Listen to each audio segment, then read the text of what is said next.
Chacun de nous possède son propre code génétique, une carte génétique spécifique de la race humaine, malgré cela nous partageons une portion de ce code avec d'autres espèces. La question est, sommes-nous des êtres humains? Ou alors parents avec la souris? Je vous laisse découvrir ce que vous avez en commun avec tous autres êtres vivants. Vous êtes un être humain. Toutefois, dans votre génome, vous conservez des portions de gènes anciens provenant du début des temps, que vous partagez avec tout être vivant car nous sommes composés d'éléments terriens. Si, donc, vous avez tant en commun avec d'autres espèces, qu'est-ce qui vous définit en tant qu'être humain? Qu'est-ce qui fait que vous êtes cet être complexe capable d'apprendre, de parler, de penser et de sentir? Qu'est-ce qui vous distingue des autres êtres vivants?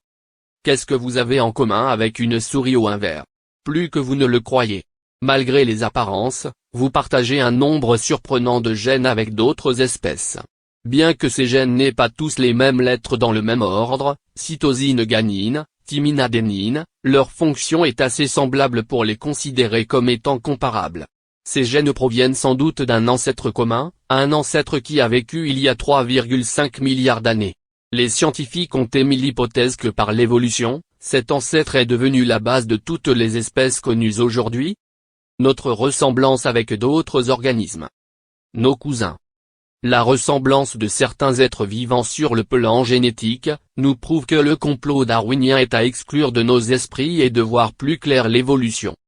Ce rappel peut servir, pour comprendre les caractères génétiques et leur transmission, et surtout les malformations qui sont le starter de la recherche, et faire un rapprochement entre l'homme et d'autres créatures. Et d'écarter les hypothèses déduites par des chercheurs dans ce sens. Vu qu'il y a plusieurs ressemblances avec plusieurs espèces et sans aucune évolution de ces créatures, sur le plan cérébral et morphologique. Cela prouve que l'homme résulte de lui-même sur le plan généalogique, et que les théories laissent des portes ouvertes à la recherche. Les séquences des gènes sont typiques de la créature existante, la souris ne peut devenir singe dans le temps et le singe ne deviendra jamais un homme ou un ver, nous comprenons que chaque créature a sa propre carte génétique et pour procréer il faut un être de la même carte génétique afin d'arriver à une descendance. Dans ce sens nous sommes d'accord.